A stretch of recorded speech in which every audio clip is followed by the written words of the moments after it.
অবস্থা আজকে হালকা স্নো পড়তেছে, আবার বৃষ্টির মতো, মানে স্নো না বৃষ্টিও না, দুইটার মাঝামাঝি।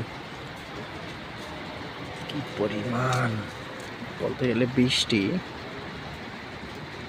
পরিমাণ বৃষ্টি হইতেছে রাত থেকে, এত পরিমাণে বৃষ্টি। এমনিতেই ভারী সিটি, আবার বৃষ্টি,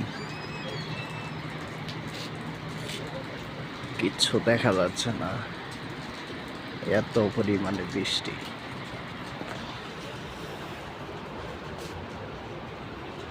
এত বৃষ্টি আর শীত। বর্তমানে টেম্পারেচার 1 ডিগ্রি সেলসিয়াস, রাইতে মাইনাস ছিল, এখন 1 ডিগ্রি। ওরে বৃষ্টি।